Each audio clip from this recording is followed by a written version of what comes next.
la Chine a envoyé des équipes médicales à l'étranger, par exemple en Italie, en Iran, dans certains pays de l'Europe de l'Est et en Afrique aussi. Et ces médecins chinois, ils ont leur propre famille, ils risquent leur vie pour sauver des vies du monde entier.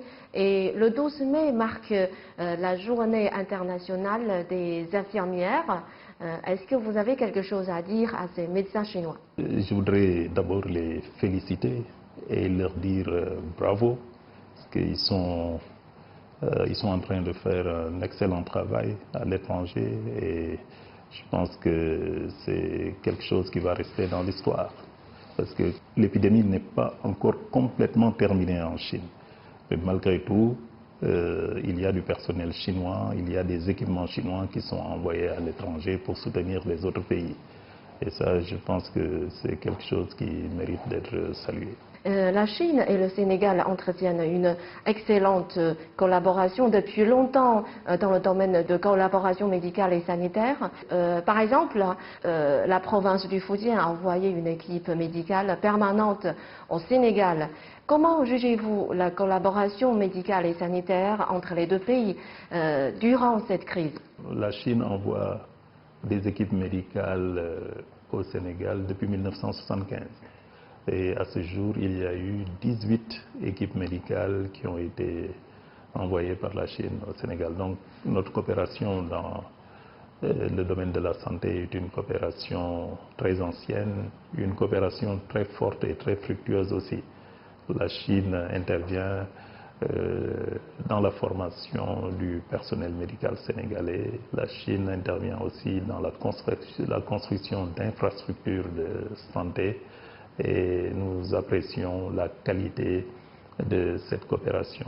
Et dans le cadre de la gestion du Covid-19, les équipes médicales sénégalaises, les équipes du ministère de la Santé du Sénégal ont échangé par vidéoconférence avec les experts chinois.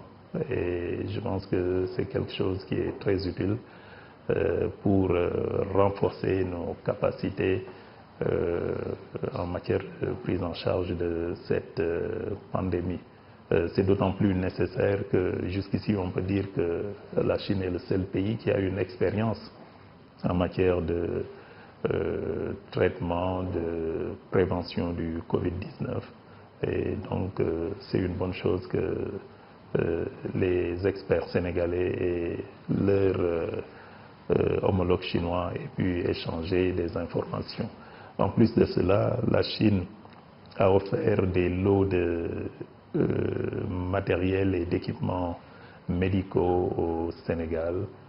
Il y a aussi des entreprises chinoises qui ont offert des équipements et du matériel au Sénégal. Et les deux sessions annuelles de l'APN et de la CCPBC vont s'offrir les 21 et 22 mai prochains. Et ces deux sessions 2020 vont se tenir dans le contexte très particulier de la pandémie internationale. Donc, Monsieur l'ambassadeur, quelles sont vos attentes vis-à-vis ces deux sessions de cette année? Ces deux sessions sont les événements politiques les plus importants de l'année en Chine. Il est vrai qu'elles se tiennent dans un contexte de pandémie, mais cela n'empêchera pas que les attentes seront très fortes parce que, comme vous le savez, c'est au cours de ces deux sessions que sont annoncées les mesures que la politique du gouvernement pour l'année à venir. Et donc,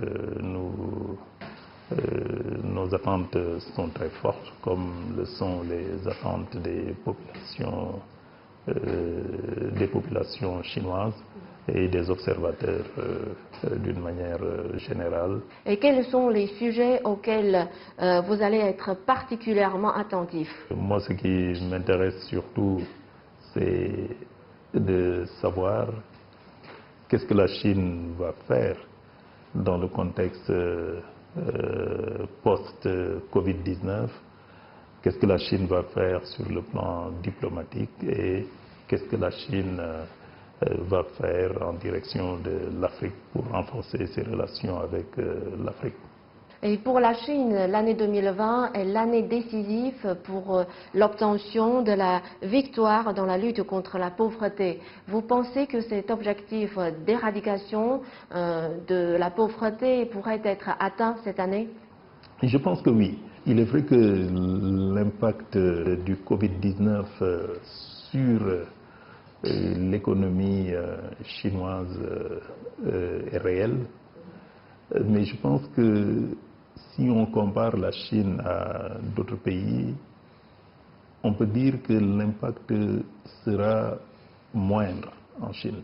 Il est vrai que ça va être un peu difficile, mais il faut faire confiance au leadership du Parti communiste chinois et du gouvernement. Et il faut faire confiance aussi à la résilience et à la capacité du peuple chinois à faire face, à résister au choc. Pour toutes ces raisons, nous pouvons espérer que l'objectif de l'éradication de la pauvreté en 2020 sera bel et bien atteint. Et d'après vous, quelle est la signification de cette victoire de lutte contre la pauvreté pour les pays africains? Parce que maintenant, l'Afrique, c'est aussi un continent qui fait face à de sévères problèmes d'éradication de la pauvreté. Je pense que c'est un message d'espoir pour les pays africains. Si la Chine arrive à éradiquer la pauvreté, cela signifie pour nous que la pauvreté n'est pas une fatalité et que nous pouvons nous aussi la vaincre. Parce que il y a 40 ans, la Chine connaissait les problèmes que l'Afrique connaît aujourd'hui. Mais c'est à force de travail, d'organisation, et que la Chine est arrivée à ces résultats-là. Et les pays africains ont entrepris beaucoup de réformes au cours de ces dernières années, et ce sont des réformes qui portent à croire que sous peu, la pauvreté sera vaincue en Afrique également. Mais ça demande beaucoup de travail, ça demande beaucoup d'organisation et ça demande surtout beaucoup de solidarité au sein des pays africains et entre les pays africains. Depuis l'explosion de la pandémie, les vols internationaux entre la Chine et le Sénégal ont été annulés dans le but de freiner la propagation du virus. Donc tout le monde se demande quand est-ce qu'on va rétablir les vols internationaux, puisque maintenant il y a encore des Chinois qui ont resté au Sénégal et qui veulent bien rentrer à la maison. Donc est-ce que vous avez des informations sur ce sujet?